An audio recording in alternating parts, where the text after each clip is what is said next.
Good morning, everyone. My name is Tanisha Nungary, and I'm the president and CEO of the African American Chamber of Commerce of Central Florida.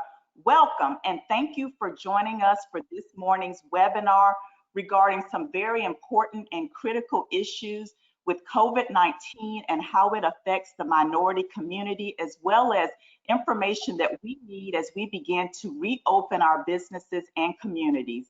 We have a very engaging group of doctors with us here this morning, and we are thankful that our chamber member, AdventHealth, has presented this morning's webinar. So I'm happy to introduce Dr. Ernest Page, who will serve as this morning's moderator. He is the current Director of Administrative Services, Florida Emergency Physicians of Team Health. He's president and chair of the Board of Emergency Medicine Learning and Resource Center, Florida Emergency Medicine Foundation. He's also the past president and chair of the board for the Florida College of Emergency Physicians. Dr. Page is a native of Central Florida, and he's board certified and also a very good friend of mine. So Dr. Page, I know you, as all the physicians, are very, very busy. And on behalf of the chamber, our trustees and board of directors, thank you and all the doctors for joining us this morning. And thank you for moderating our discussion. At this time, I'll turn it over to you so you can introduce the panelists and start this morning's conversation. Dr. Page. All right, I will. Thank you, Tanisha. I appreciate that. My Spelman sister, I must add. Certainly, thank you for having me, and let me thank the African American Chamber, and also thank AdventHealth, Beth Thibodeau, for their efforts in actually putting this together. As we know that COVID has really devastated us as a community, state, and as a country, and around the world. And this pandemic has absolutely impacted each and every one of us. It has impacted us in different ways, but each one of us has felt the impact of this pandemic. And there's so much that is unknown about it. And so I think having these webinars are really a good way of getting information out. Out there. As of today, in the country, we have over 1.6 million positive cases, and about approximately, I think it's somewhere around 99,000, almost approaching 100,000 deaths now. And when you look at the state of Florida, we've had 51, almost 52,000 positive cases, and we've had almost 2,300 deaths out of those positive cases. And when you really look at that number of a state that has a population of 21.5 million people, we've really only tested about 820,000 people. So we really haven't done a lot of testing as it pertains to this particular virus, the COVID-19. And when we look at our local statistics, when you look at Orange County, we're at about 1,831 cases with only 39 deaths. And I think a lot of that is because of a lot of the mitigation that was done really ahead of time by closing Disney down and SeaWorld and Universal Studios. And I think that actually helped keep some of our cases down. But hopefully we'll talk today about this second wave that's coming that we all believe will come, and see how that's really going to impact us as a tourist destination. So as I mentioned earlier, COVID has impacted us from a healthcare standpoint. We have a lot of people that have lost insurance from this, who can't pay for their medications, who can't pay for their children's medications, and what we have now is a lot of people that are uninsured. Some can get on Obamacare, others can get on Medicaid, but we still have a huge donut hole of people who can't get insurance because of the lack of expansion of Medicaid in the state of Florida. So that is now coming home to roost in this pandemic. And we all know too well how it's impacted education. Most of us have kids that are at home, that are doing distance learning, which also impacts the parents. The parents are now having to be a parent, having to be a teacher, having to be a coach also. And hopefully we'll get into some discussion about how that impacts each one of those. Our elderly who in nursing homes couldn't get visitors and were kind of alone. And hopefully Dr. Allen can get into some of that. Our unemployment rate is at 15% and is approaching 20%. These are numbers that we saw back in Great Depression. And obviously, it doesn't impact each one of us equally, as we know.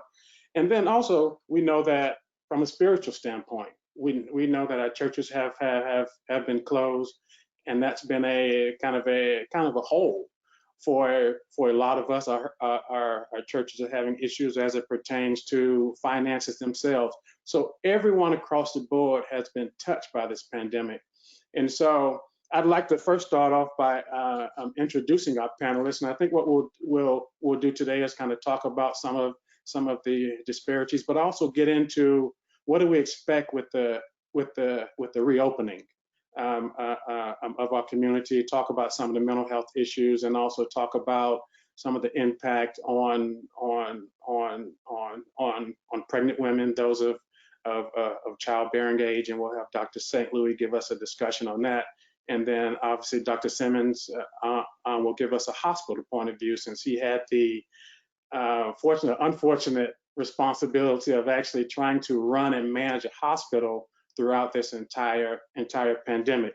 So I'll start off with Dr. St. Louis and give a brief introduction of her. She's also my Spelman sister, I must add. So good to see you, Dr. St. Louis. She is board certified in obstetrics and gynecology, and she's fellowship trained in female pelvic medicine and reconstructive surgery, which is also known as urogynecology. And she specializes in robotic surgery with a female reconstructive vaginal surgery and urogynecological surgery at her private practice, Associates in Urogynecology, which is located in Orlando, Florida. So she herself is also a small business owner and has been impacted by this.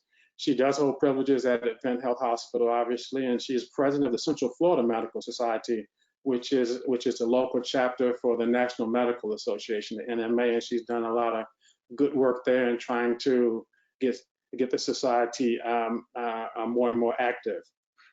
And then second, we have Dr. Allen, who I've known for many years, for probably over 20 years, I think. And Dr. Allen joined AdventHealth back in 1997, a couple of years before I did.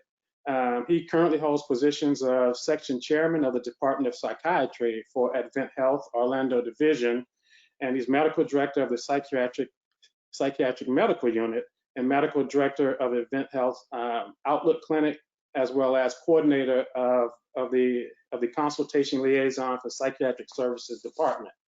He's board certified in psychiatry and neurology in general surgery, and has an added certification in geriatric psychiatry.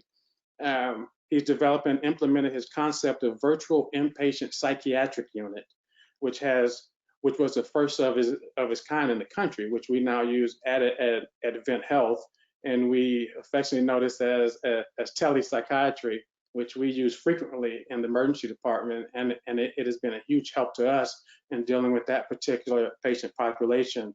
And he serves on the advisory board for the Alzheimer's and Dementia Resource Center. And then lastly, we have Dr. Ulrich Sims, my fellow Morehouse brother.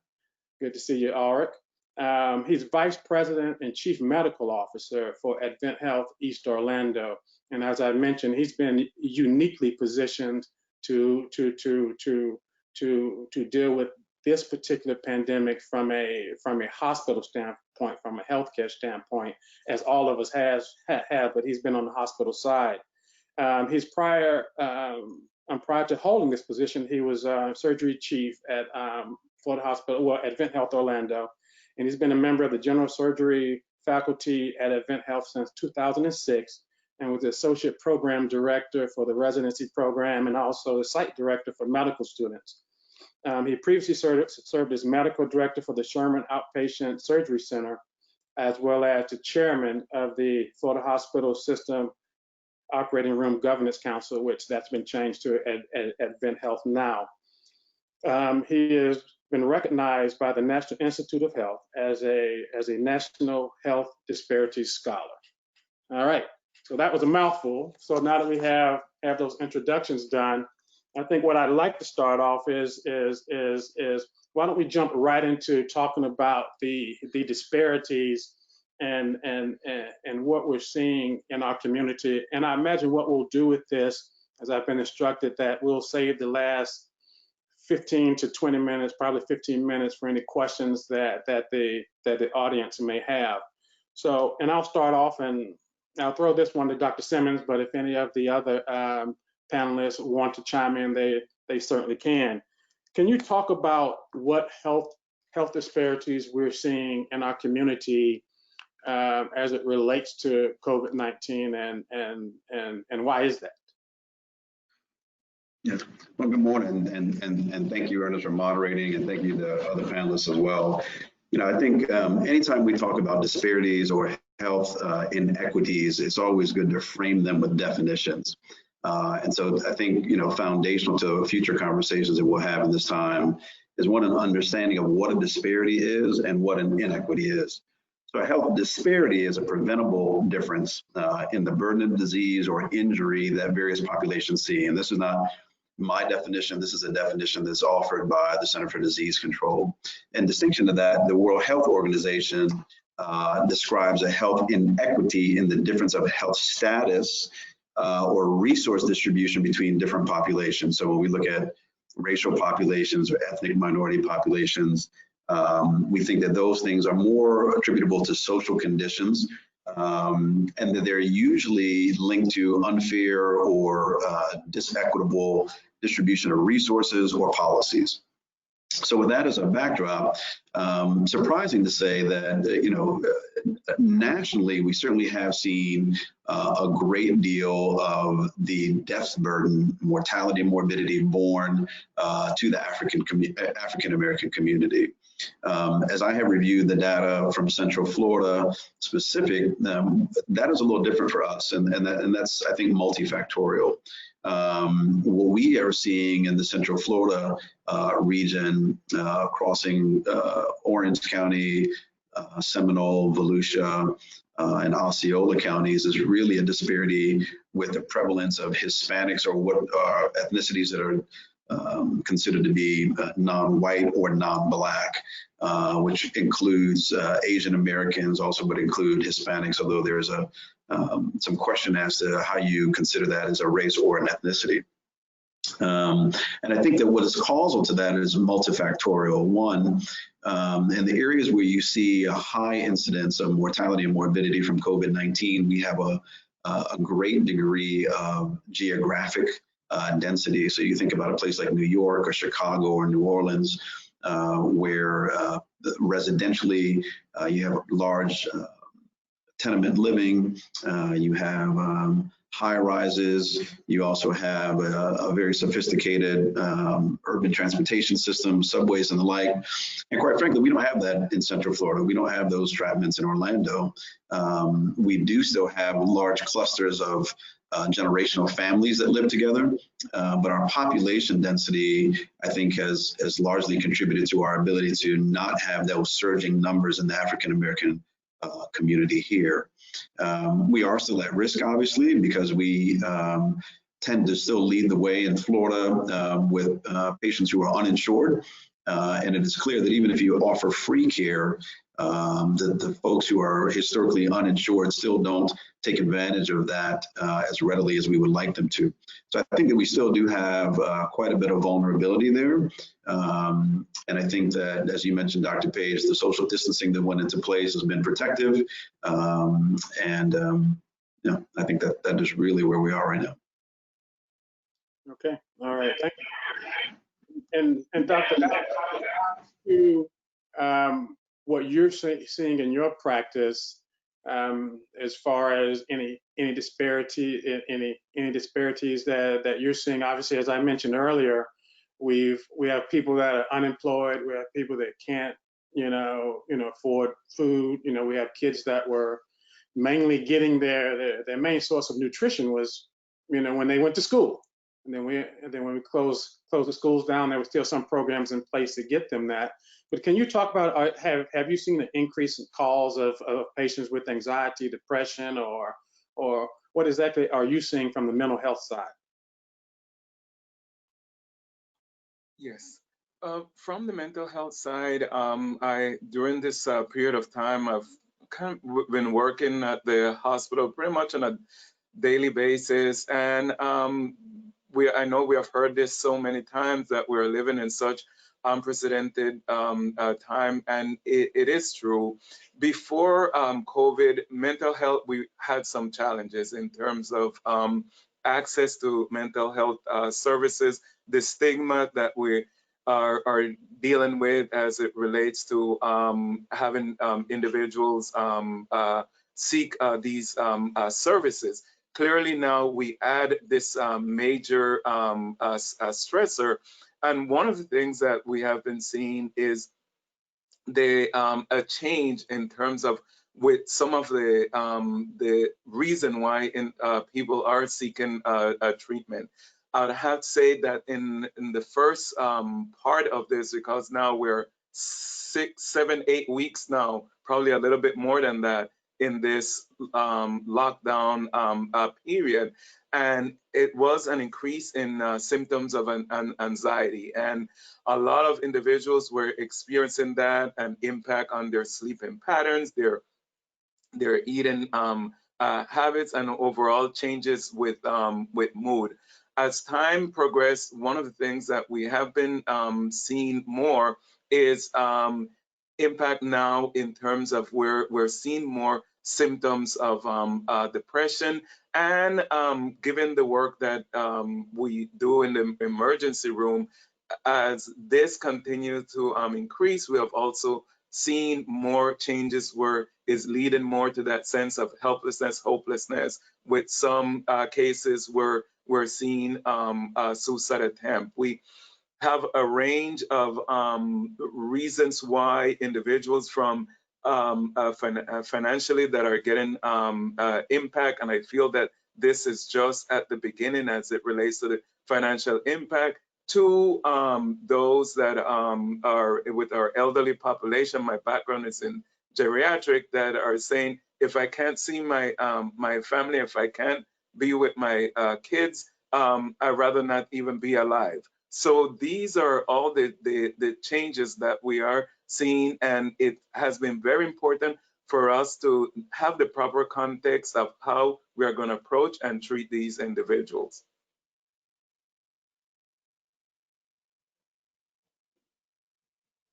I think it's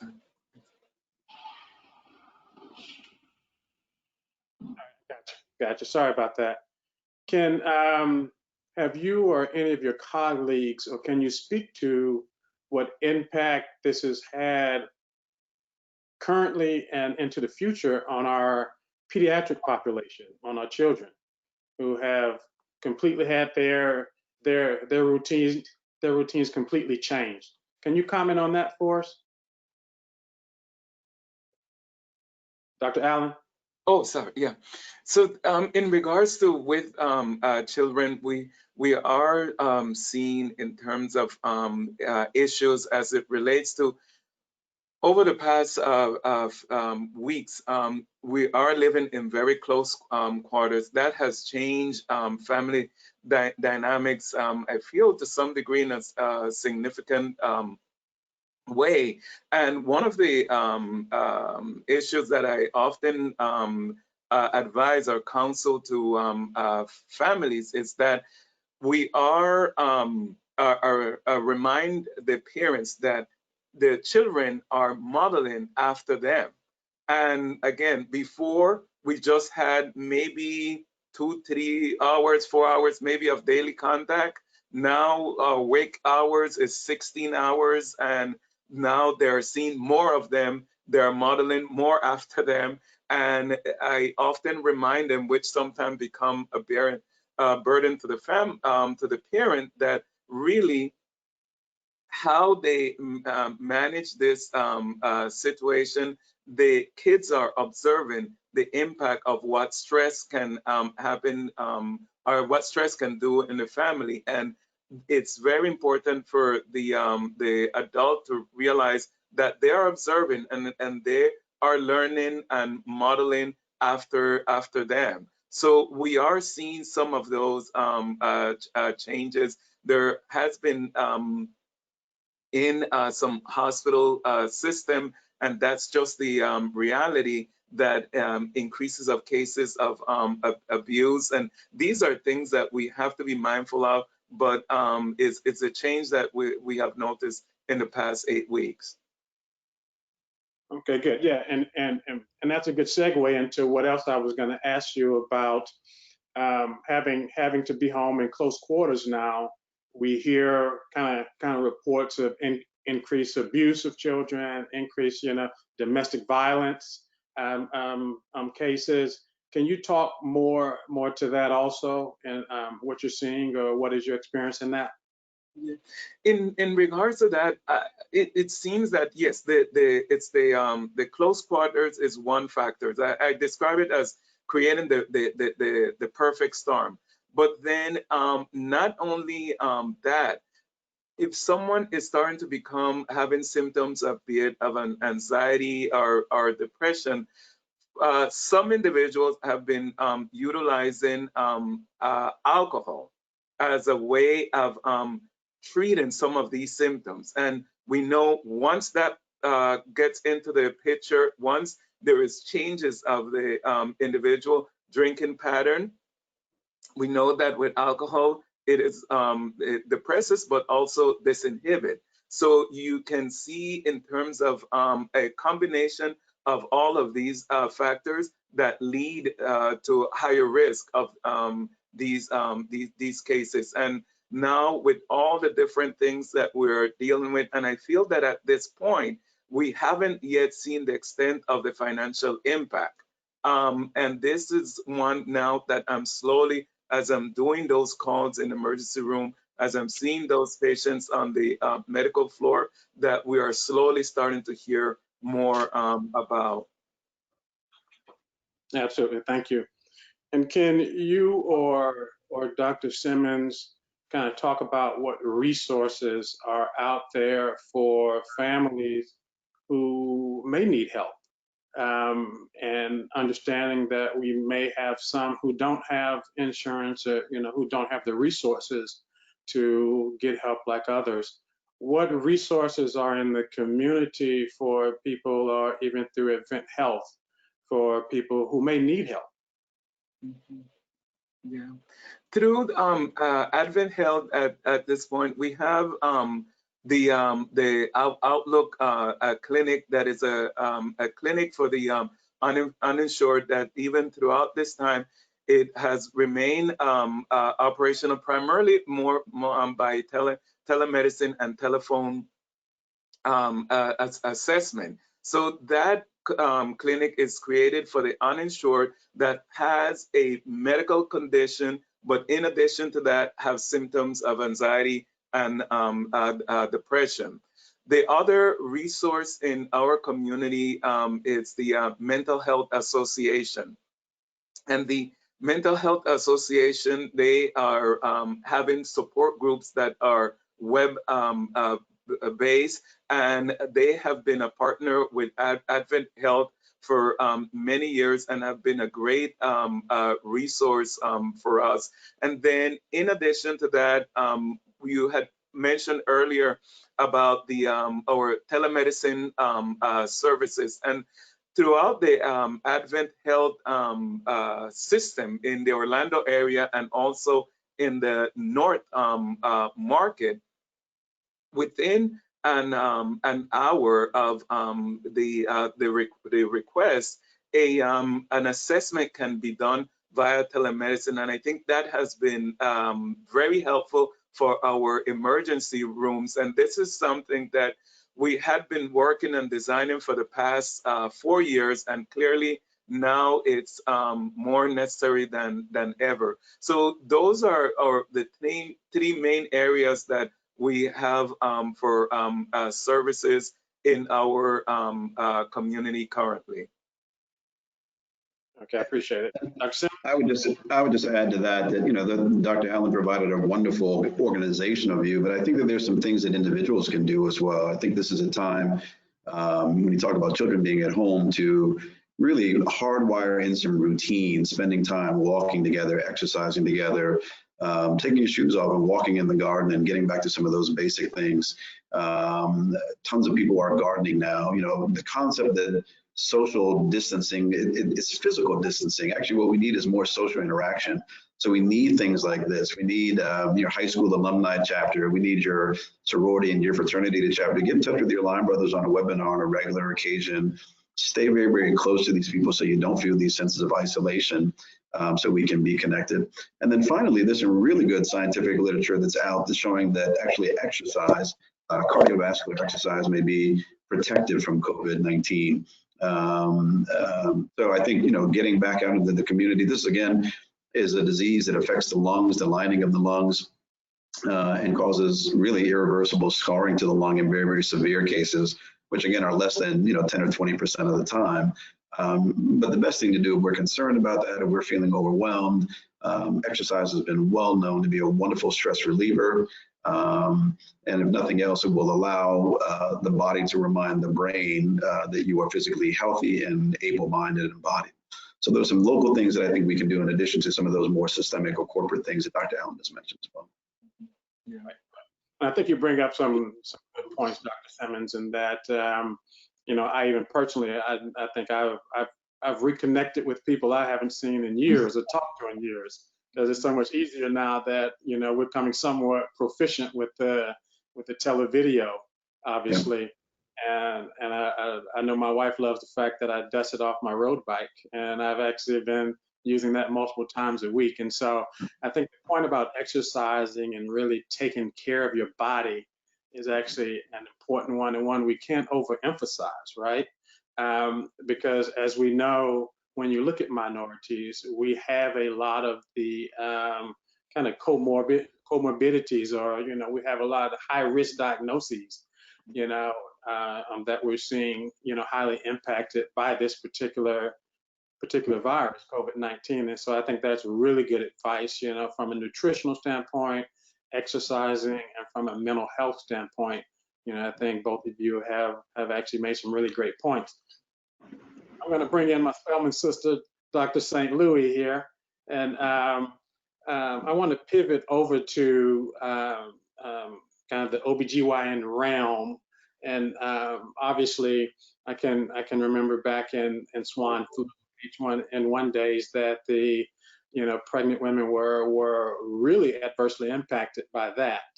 And I've even entertained some questions in the emergency department about the impact of COVID-19 on pregnant women and the impact it may have on their pregnancies, and what are the chances of their unborn fetus contracting COVID-19, and then what are some of the things that they can do to kind of keep themselves safe. So would you like to touch on some of those topics for us today? I know that's kind of broad. Thank you, Dr. Page. Absolutely.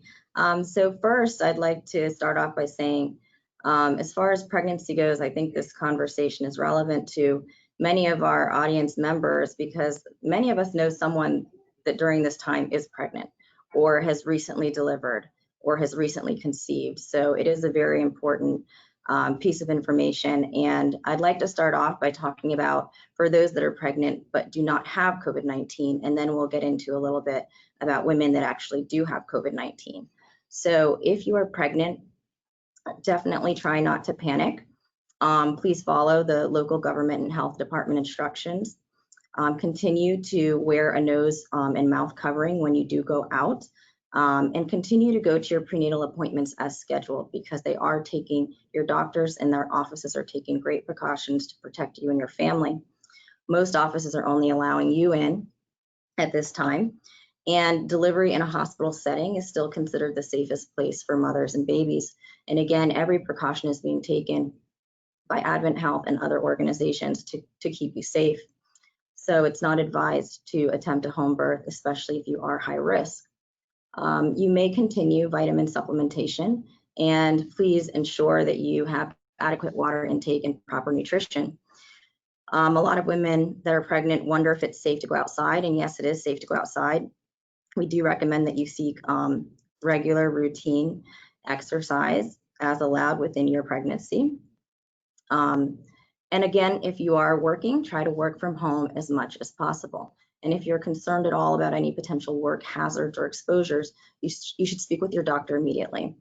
Continue to avoid large gatherings and continue to receive all of your recommended vaccinations during your pregnancy for yourself and for your family members.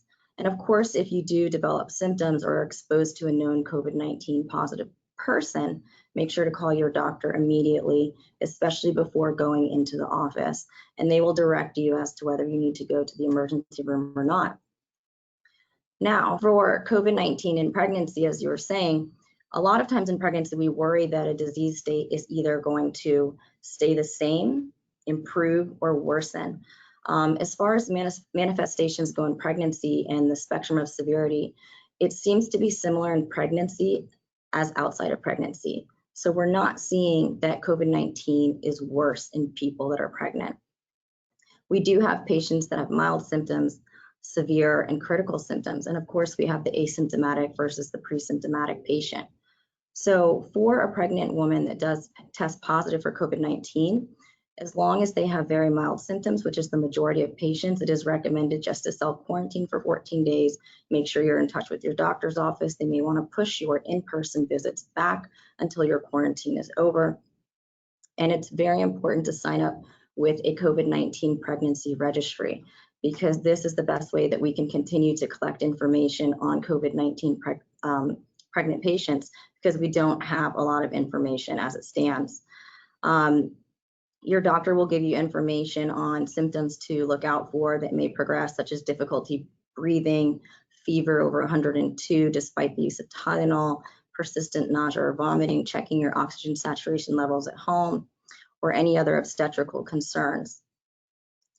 And most of the time when you do have mild symptoms, if you are COVID-19 positive in pregnancy, we can treat you conservatively at home.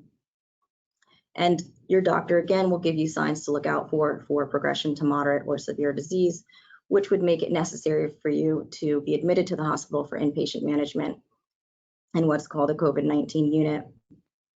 And as far as transmission goes, what we've been seeing in the numbers, which are very, very small, and this is worldwide, we are not seeing very high numbers at all of vertical transmission, which would be in utero. In order for this to happen, the patient really needs to have the virus in the bloodstream, which is called viremia, and this is extremely rare, less than 1% for all patients that are infected with COVID-19. We have seen some cases of perinatal infection after the baby has been delivered. And due to COVID-19, it's also important to realize that there's no direct indication for a C-section over a vaginal delivery. So I think that's also important for people to recognize. We're not recommending one route over the other.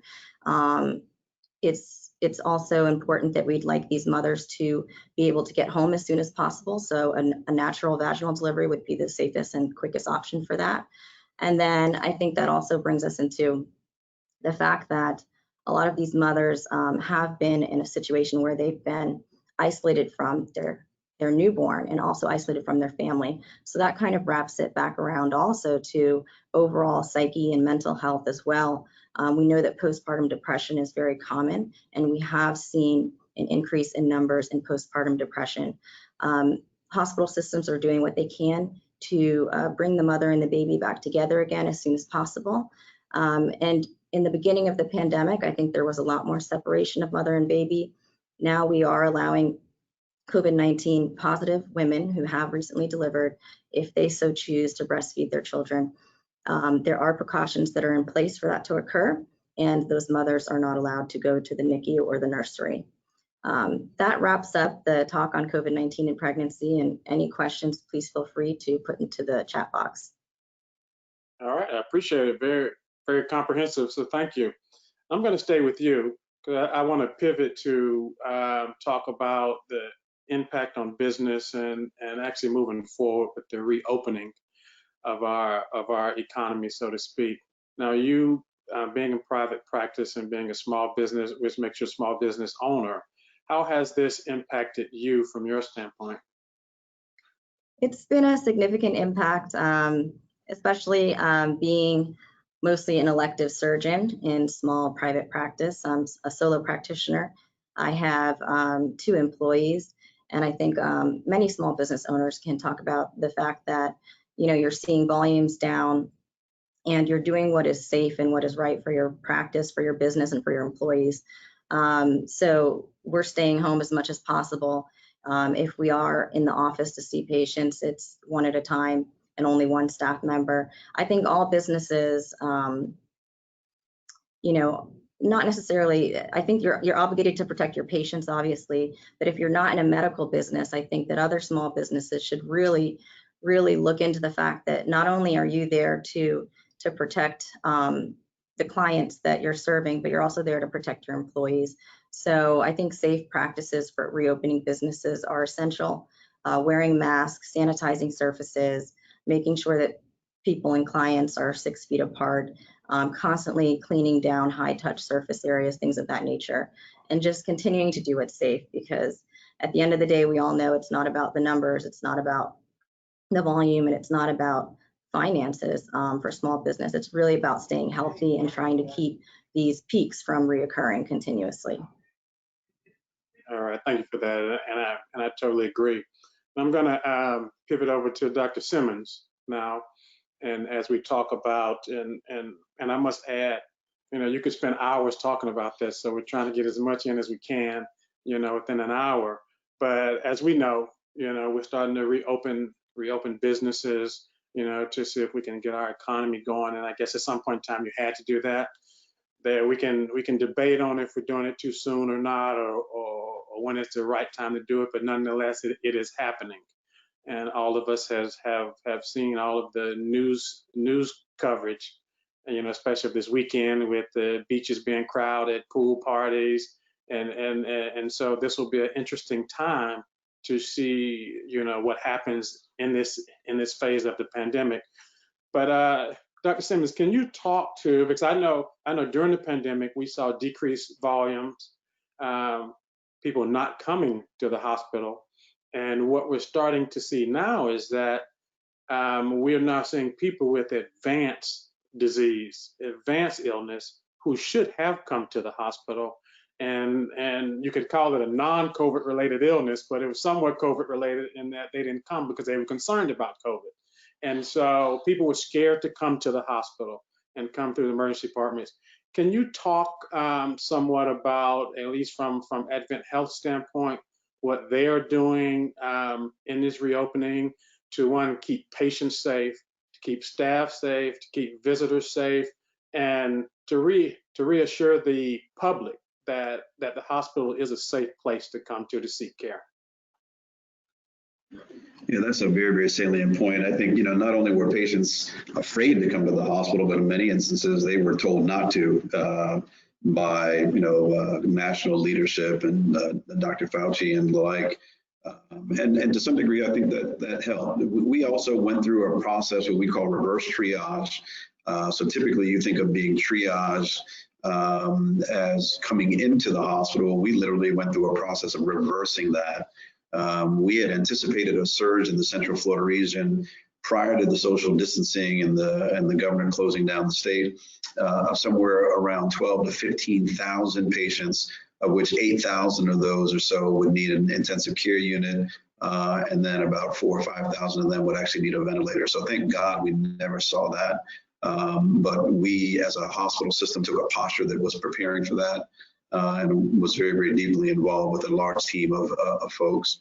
Now that we have pivoted from that, I think your point is solid, and that is, how do we reopen? How do we deal with this, knowing that the virus is still there? It is unseen. It is 6 micrometers in size. So that is, you know, you don't even see that on a regular microscope. You see that on an electron microscope. And again, the thought is that you know, this is still something that is transmitted through respiratory droplets. So I think most of the things that have been alluded to heretofore in this conversation still apply, and that is appropriate social distancing, tedious amounts of hand hygiene, and wearing a mask. And I know that many people, particularly you know, in the beaches and things like that, are not doing that. I personally think that's socially irresponsible, because the reality of it is that the burden, the death burden, is not equally shared across populations, nor is it equally shared across various age groups. And so though I may be 20, 25, or 30, and I will do fine living at home, taking Motrin for 2 or 3 days, you may hug your aunt or your grandmother who has diabetes and hypertension, or a breast cancer survivor, and it may lead to their death. And so there is a certain degree of social responsibility that I think that the community still bears until we have a vaccine, or until we have what is arguably known as herd immunity. And I know that some find that term to be offensive. It's not meant to be, but it's an epidemiologic term. So I think that, you know, as businesses reopen, we've got to keep those things in play. In terms of what AdventHealth has done, we have mandated that everyone in the hospital wear a mask. Very early on, we limited visitation, which is a difficult place to be. As you mentioned, the volumes were very, very low in the hospital, but those who were in the hospital were incredibly sick. There's something that we follow called the case mix index, which is really a financial indicator of how ill the patient is. But we've seen case mix indexes been very, very high, showing that the patients who come into the hospital either have languished at home for long periods of time, or they have not received care for their chronic conditions, and they've gotten worse or exacerbated to the point that they now need hospitalization. We've also seen the length of stay, the time of which those patients require to be in hospital to be stabilized and returned to the community has increased as well.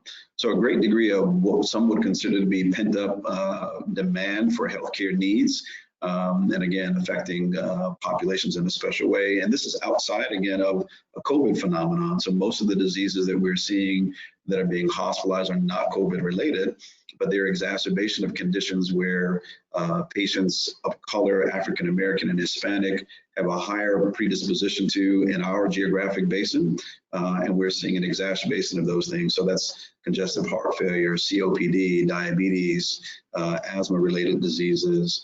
All of those entities we're now seeing in abundance, and these patients are very, very sick.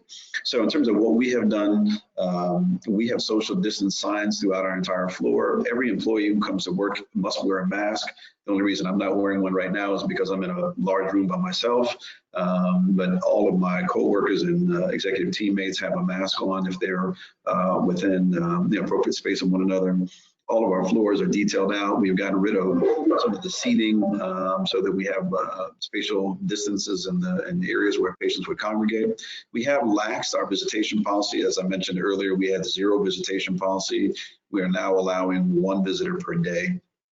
And those visitors are all temperature screened, as is everyone who comes into any of our facilities are screened with a temperature infrared probe to the forehead. And they are also given a mask to wear as well. So those are some of the things that we have done. We're encouraging all of our team members to have excellent hand hygiene as well. And then in terms of procedures, any patient who is coming into an AdventHealth facility to have any procedure, we are requesting that they receive a COVID test and making sure that they are COVID negative.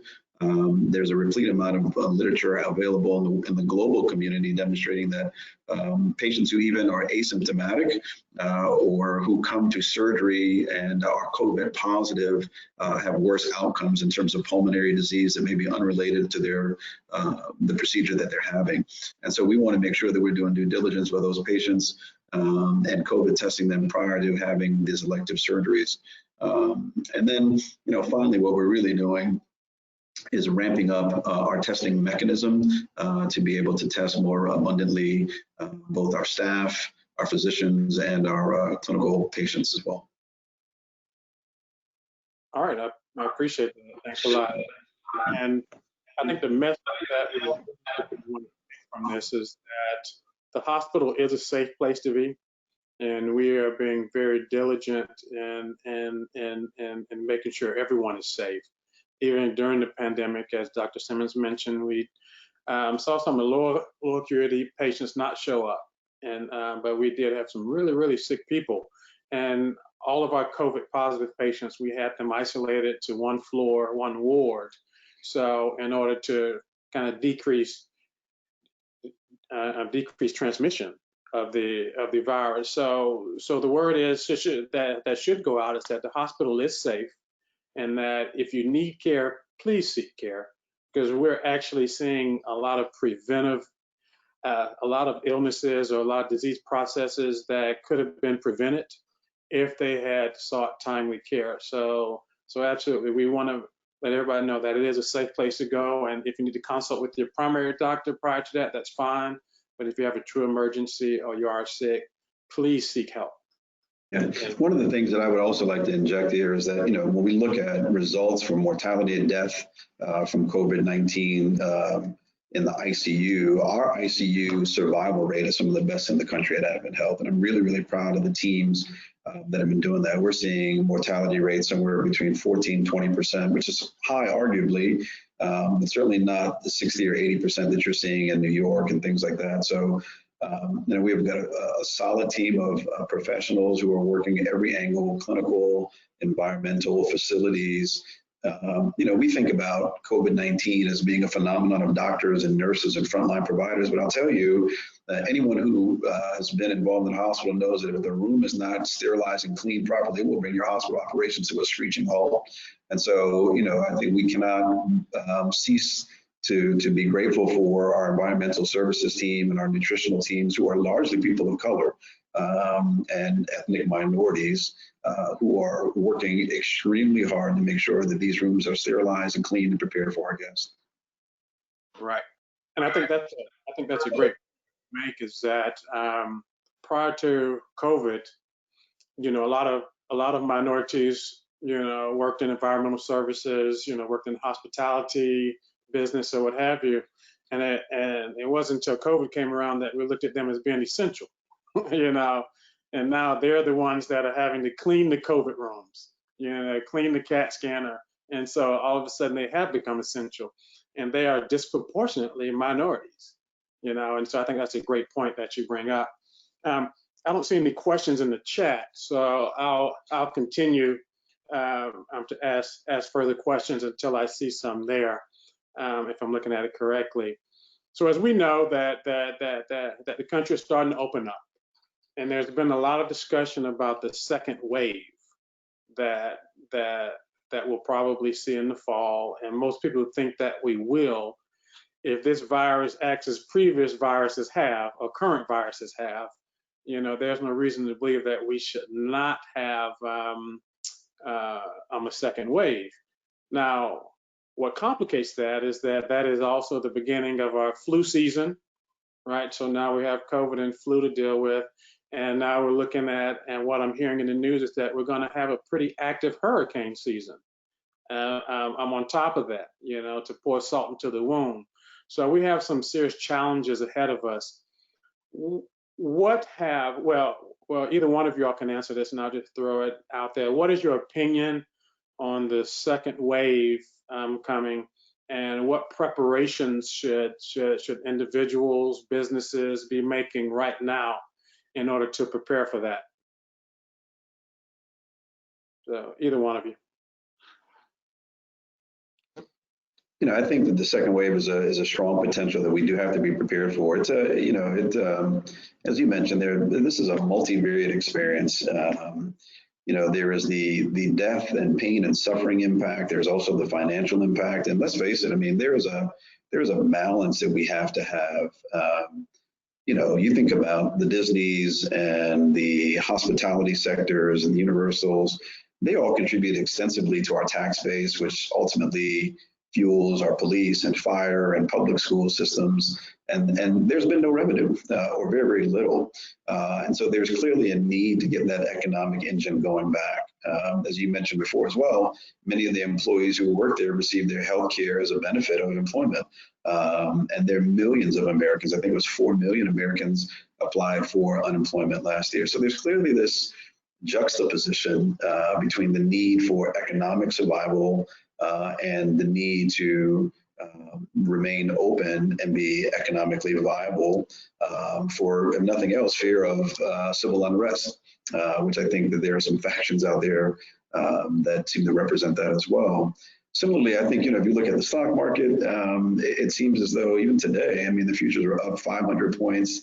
on rumor, good rumor nonetheless, that a vaccine may be ready, by December, or early clinical trials in monkeys and orangutans and things like that.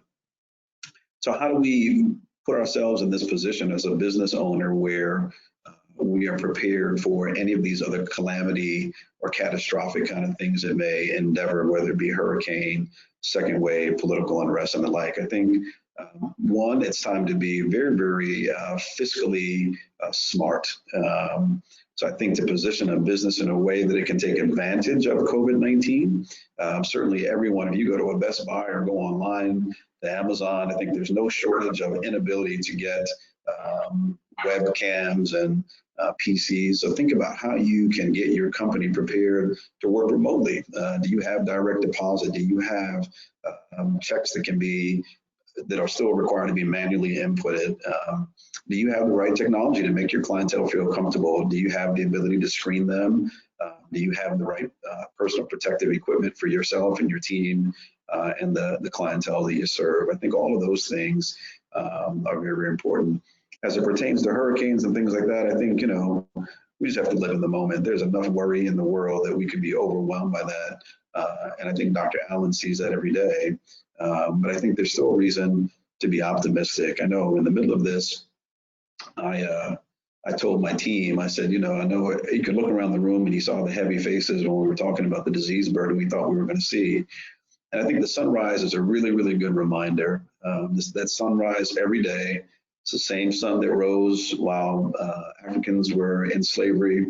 It's the same sun that rose when the Holocaust was there and the Jews were in bondage. It's the same sun that rose during World War I and II and Vietnam. And through all those occasions, humanity has been okay. And we'll be okay through this as well. But I think we've got to calm our anxieties and let's live in the moment. All right, thank you. Very, very positive. Thank you for that. Well, I don't have the question on my screen, but I think Tanisha, you're going to help me out here. Yes, I am, Dr. Page. We do have a few questions that have come in from our audience. Let's see, the first one is, are mothers automatically separated from their infants once they deliver? This may be for Dr. St. Louis. Yes, thank you. So it would depend on whether the mother is COVID positive or not. And obviously, if she is COVID positive, how severe the disease state is and the concern for the newborn at the time of delivery. The same things that we would also look for in any regular routine delivery. If the neonate needs resuscitation, then a lot of times we do have to remove the neonate for those purposes. But in general, in a routine, regular, healthy pregnancy and delivery, in a non-COVID positive patient, the newborn should not be immediately removed other than for resuscitative measures. And as we were bringing up before, even in the COVID-19 positive patients, we are taking precautions, but you are still allowed to decide if you'd like to breastfeed or not, and things of that nature. And the baby, in the beginning of the pandemic, the babies were separated and not allowed to be rooming with the moms. But as we've moved on and learned more and had more numbers and data to look at, they are allowed to be with the mother. So. Okay. Thank you for that. The next question is, what is the panel's opinion on the differences of impact on hospital-based doctors versus private practice doctors, and how to combat the financial burdens and even threat of closures? What can private practice, where can they go for help and or answers for their unique situations?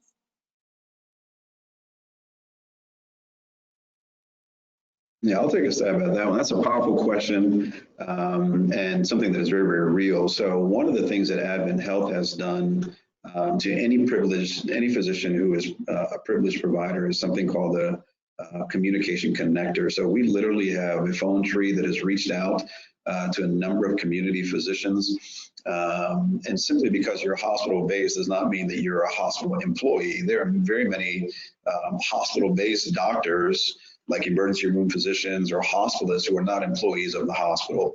And so they too feel that financial impact as well. And believe it or not, there have been physician assistants and PAs and nurse practitioners and even physicians who have been furloughed during this time because volumes have been so low. So I think, from the same thing that applies for small business owners also applies to physicians or healthcare providers, and that is take advantage of these PPP loans to keep your team members employed and be able to pay the payroll. And then think about how you can adapt to this to remain open and viable.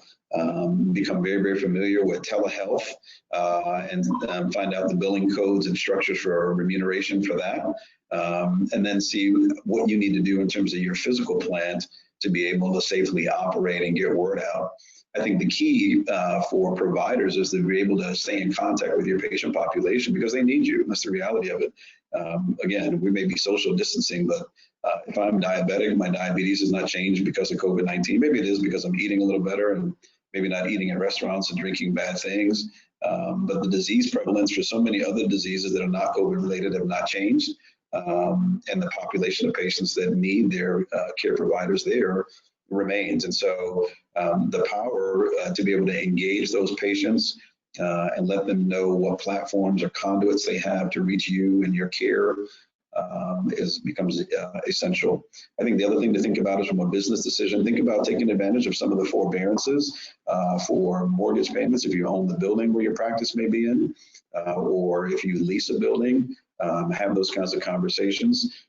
During the governor's mandate, there was a moratorium on evictions and things like that. So there should be some liberal rules around fiduciary means by which business owners, including physicians, nurse practitioners, and PAs can take advantage to remain solvent. And if I could comment on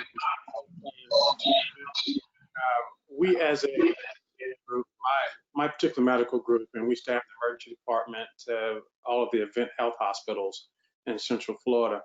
And we haven't been untouched by this. I mean, we've seen a 55% drop in our volume, and we've had to furlough people.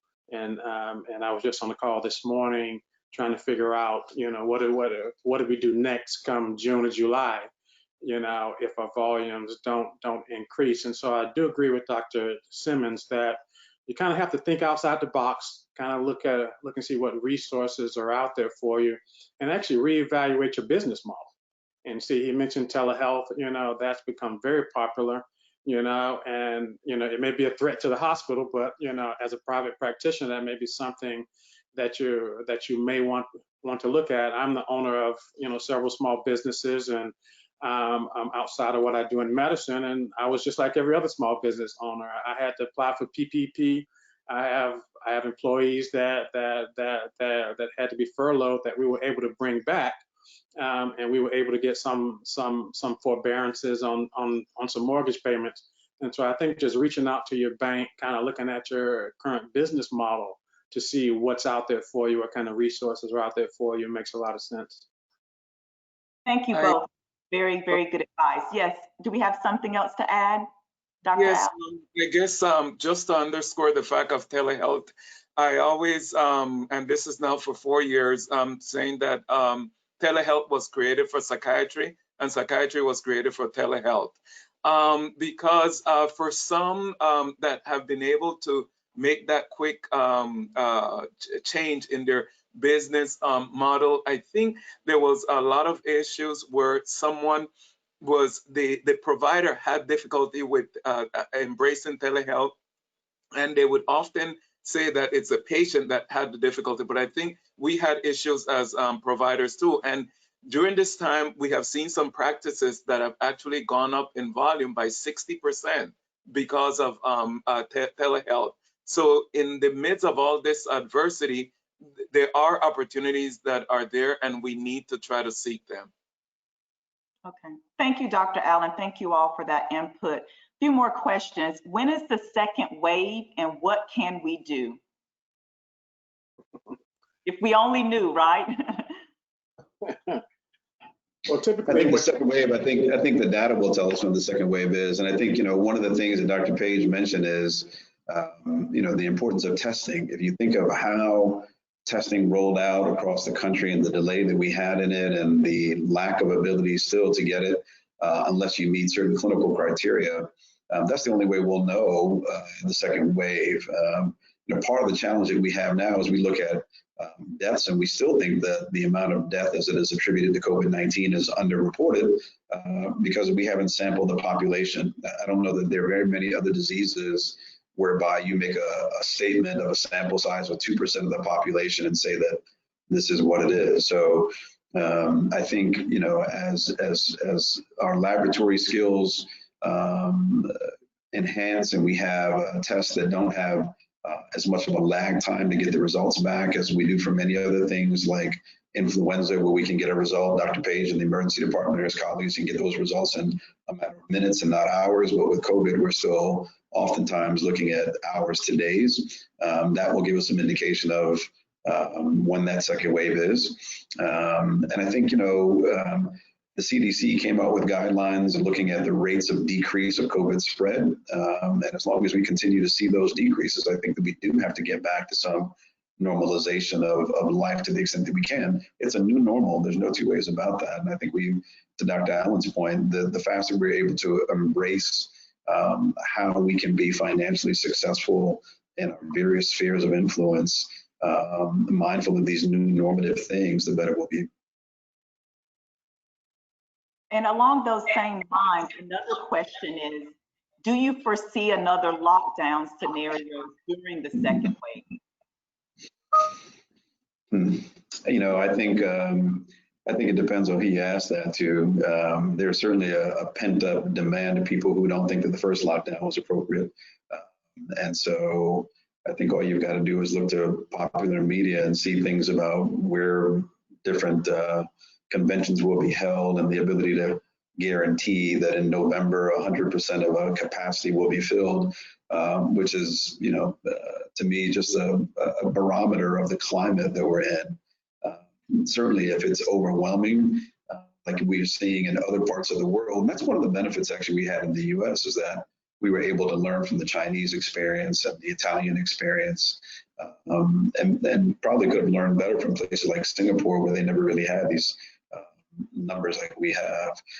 I think from an American standpoint, I think we'll be really, really hard pressed to have a lockdown to the extent that we have had over the last couple of months. And if I could comment, I think that one of the things that we really are going to have to do is we're going to have to be able to do broad-based testing. I mean, It has to happen. I mean, some of the numbers I mentioned in the beginning, where I said we tested 820,000 people in Florida. That's about a little under 4% of our entire population. So how can you really make a determination from that? How do you really know the incidence of a disease if you aren't able to test? And this really gets into politics. Do you want to test? Because if you test, you're going to see more patients or what have you. But from a medical standpoint, it gives us a good idea of what the incidence of the illness, the disease is in our population.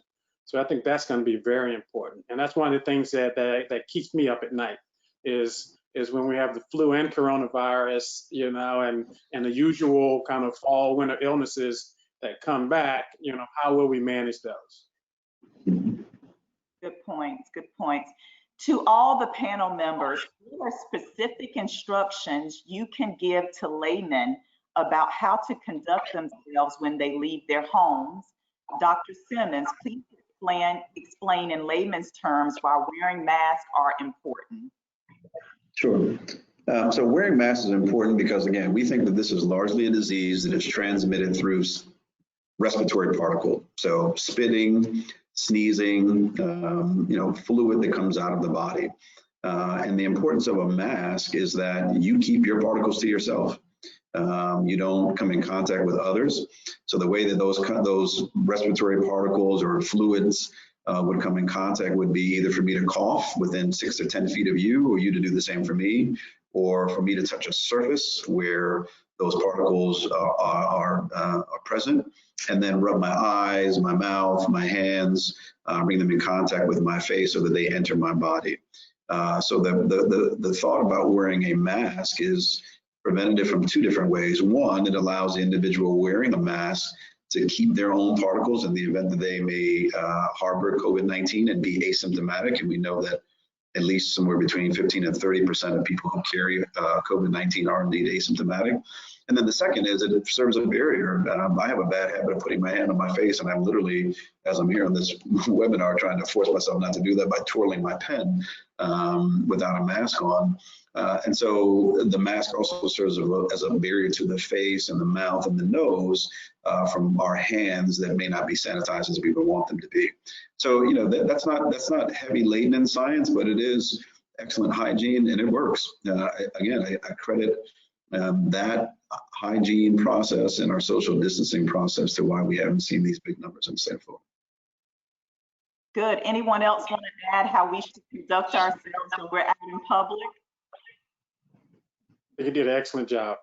Okay, so this is a good question, and it's actually something I was thinking as well. What is the panel's opinion on sending children to summer camps and school in the fall?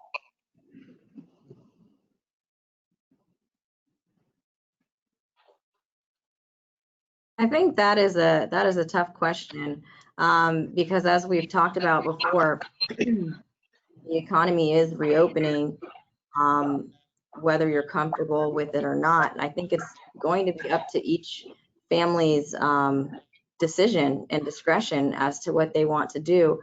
I would definitely take a close look at where you are considering sending your children as far as the camps and schools, and what measures they're taking to create a safe space for your children. But again, we'll have more information as we get more data back over the following several weeks. No, I agree. I think that's $1 million question, Tanisha. You know, all of us are going to have to make that decision. All of us that have school-age kids, or even college-age kids, right? Do you send your child back to an environment and that you're not sure if they're going to be practicing the right, sanitary, doesn't have the right sanitary practices? You know, are they practicing the personal distancing, as Dr. Simmons called it? And you just don't really know. And I've been asked this question multiple times and really don't have a good answer. I've had people call me to ask what I'm going to do with my own children. You know, and I don't know, but at the end of the day, it's probably not going to end up being my decision. It'll probably be my wife's decision. But it's scary, as we've heard about there are a small percentage of children that are getting a particular, inflammatory illness now, and so that's kind of a game changer. We didn't know about that, early on, and now there's a lot of news about that. So it's a very difficult question, to know when is going to be the right time to so-called let your kids loose. I think the only thing that I would add to that is, I think, this is uncharted territory. And so, if I were to send my kids to a summer camp or the like, or back to school, the questions that I would have for that facility would be, are you testing all of your other kids? Are you testing the camp facilitators and the mentors and facilities there? And at what interval are you testing them? Because you want to feel comfortable that you're not under the auspices of doing a good job as a parent, sending your child into harm's way, particularly in light of what Dr. Page just mentioned, these kind of atypical diseases that we're now starting to see in kids. So I think the more we learn about this disease, the better informed we'll be able to make those decisions. But I think at a minimum for me, and I'm the father of 3, I would certainly want to know that I wasn't sending any of my beloveds off to a place where no one else around them had been tested. I agree. Good point. I know we're over time, but I'd like to try to get in 1 or 2 more questions before we close out. So someone wanted to know your opinions on how the big pharmacy companies may be pushing vaccines for profit versus how the medical doctors feel about the goal being to take care of their patients.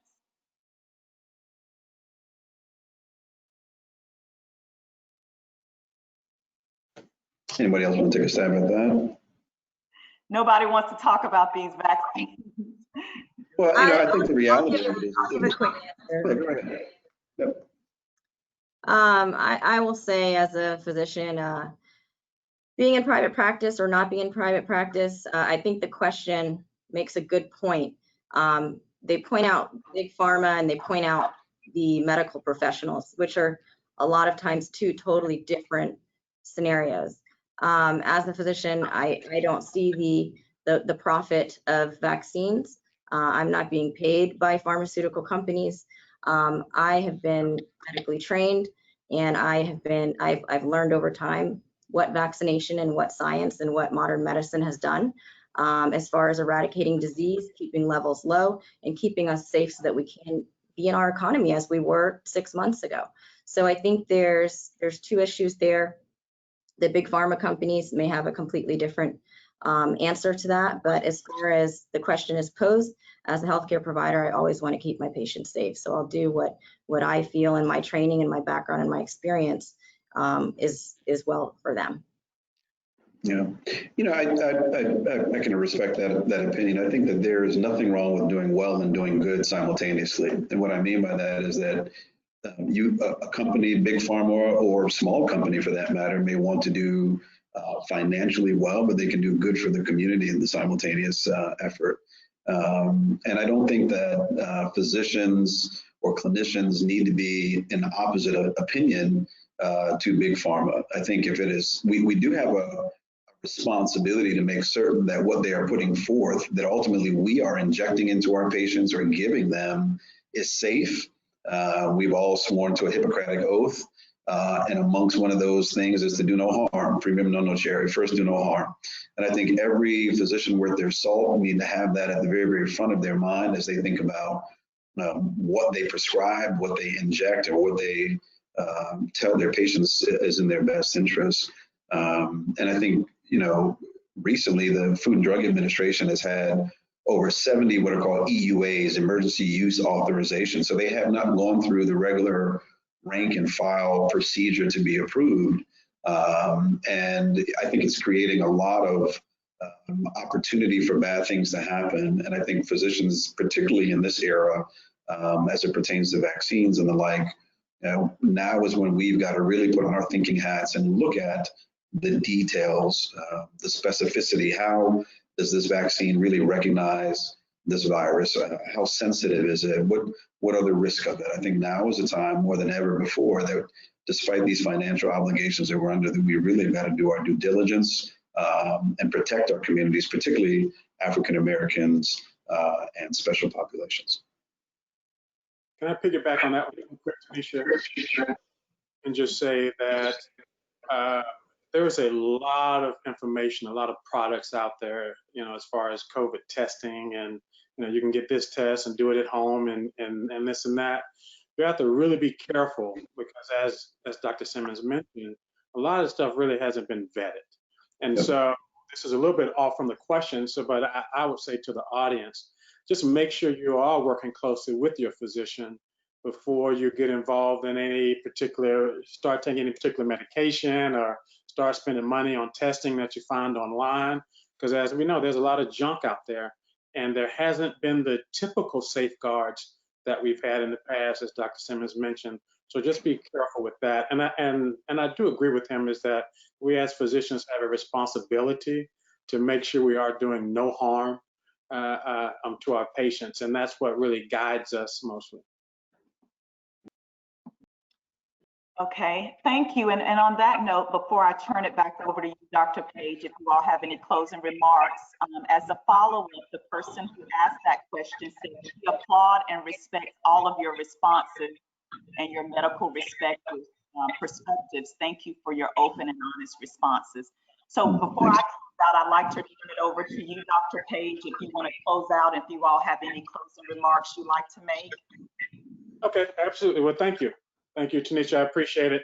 And again, I want to thank you and your staff and Sheena and Beth at AdventHealth for actually putting this together. Obviously, this is a hot topic, and you can spend a lot of time, you know, on this. And we were short on time, and we're actually over time now. But hopefully, the panelists were able to impart some knowledge, some useful information for the entire audience. And I would first defer to either one of them to see if anybody wants to make a closing statement or any closing remarks. You don't have to, but if you do, you can. Or if everyone's satisfied, since we're over time, then we'll then we'll stop it there and say, and just want to thank everyone in the audience who asked very thoughtful questions. Those were really good questions. And sorry, I couldn't see the question. I finally figured out I was looking in the chat window and not under the question window. So I didn't see any chats going up. So I finally got it figured out.